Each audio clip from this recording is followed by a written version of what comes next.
خد بقول لك ايه، انا عايزك تستحملي معايا شويه. دول ان شاء الله دي هتبقى فطار، اصبري علي اصبر.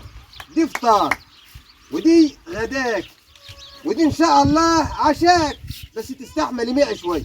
ايه بلاش الفجعه اللي انت فيها، مش كل ما تمشي. لا انا كنت هشيلهم في جيبي بس عايز اديهم لك وخايف اصلك بتضحك عليا.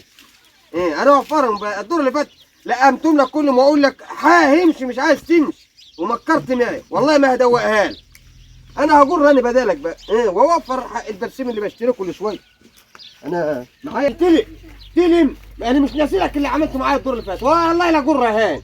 ايه امسك نفسك حلو يد وكل براحتك، انت مالكش دعوه، انا بصرف انا نفسي ما يهمكش. قول انت. الواد بقاله اسبوع بياكل في حته البتاوه، مش ديني زي خبرك اسود يا حجاج. حاج وهبه زغفتني. ها انت بتعمل ايش يا حجاج؟ زي ما انت شايف كده بجر العربيه. بكر العربيه؟ الجحش تعبان وقلت اجر العربيه. وحط البرسيم ليش في جيبك يا حجاج؟ استنى بس يا حجاج. يا ابني هو انت اللي بتاكل البرسيم ولا الجحش يا حجاج؟ والله يا حاج وهبه زي ما تقول كده انا اتعقدت بصراحه. البرسيم الايراد دلوقتي ب 250 جنيه. حلو تمام. اروح اجيب الجحش اللي عندي ده اهو مفجوع، ده بياكل في الطاقه الواحده ربعارات يا حاج وهب. ايه وبيمكر معايا. مش بيتعب يا حجاج ويقدرك مصلحته. طب ما هو بيتعب بس ما تبقاش كده، ما يبقاش بالفجعه دي. يا بابا ده انا بيديله كل يوم حبايه من حبايه هو برشام. انا قلت بقى اجر راني بداله واوفر ايه حق البرسيم، اوفر وان كان على بطني يعني انا اعرف اصرف نفسي. يا حجاج ما انت هتستهلك، انت لا انت كل ما هتجر كل ما هتستهلك اكل كتير. انت اللي على الاقل انت هتروح تشتري جبنه وتشتري عيش وتشتري مش عارفاش، وتلاقي نفسك دخلت تجيب 50 جنيه كل يوم اكل. ما فيش الكلام ده صدقني، ده انا بجيب حته لقمه ولقمه بتاع وحته جبنه. ايوه وبقرقشهم في الشمس كده وانا قاعد خلاص بيسدوا المعده. ده انا لو ما لقيتش وشربت شويه ميه هيملوا معدتي. هو انا لازم اجري على اللحمه زي ما هو البرسيم ده بالنسبه له. يا اخي سيبك من البخل اللي فيك اللي هوديك في داهيه دي. انا مش بخيل واوعى عشان اشوف اكل عيشي بعد اذنك. واوعى ده انا مخليهم له للفطار بتاع بكره. ما هو ما يبقاش بيشتغل واقف ما بيشتغلش وهو وكل كمان يا حاج وهب. الله اوعى انت اللي شفت البرسيم جنبي اوعى. ده راجل شنب وخطط يا حجاج. ما تزقوش كده.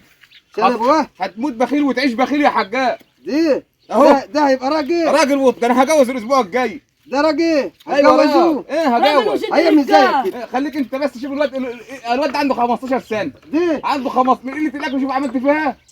ده بص الاكل تعالى عشان انت مخبي الاكل. لا ما تخبي، وريهم اللي بيقول عليا بخيل. تعالى هنا تعالى هنا تعالى اهو. قول ما تخافش. شوف اهو.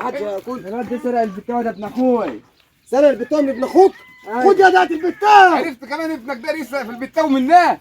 ده انت يا ما عندكش دم. يا جدع ده الواد جاي بيقول لي يا ابويا قالوا لي البخل اللي فيك ده يخرب بيتك. روح ركب الجحش وخليه يروح الغيط. يا عم روح بس انت شوف اكل عيشك اجري. شربك الريح يا بعيد. روح بقى مالكش دعوه.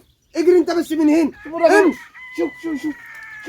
شوف بطنك دخلت لجوه من اللي في الاكل. ده انا اهو اهو اضربها لجوه هتخش لجوه. يا روح كتك واكس عليك بدر اركب يد خلينا نمشي يلا. مالكش دعوه بحد يلا. يفضحك ربنا يا بعيد. هتجر الجحش وتجيب قدام الناس في البلد. مالكش انت دعوه انا بصرف نفسي يلا. يا ساتر على البخل يا جدعان. امسك يلا امسك جامد خلينا نروح نجيب البرسيم لشات البهاي. امسك حلو. خد البرسيم ده ارميه للجحش كده لحد ما نقول. استنى انت فوق الفلوس يلا. الفلوس يا خليك بيت الحمير وسنين عشان اجي عنه طف. هياكل الفلوس كمان انا عايز اوفرها وهو ياكل ايه. امسك جامد يلا امسك يا ابويا. ده الجحش بيشد على كده.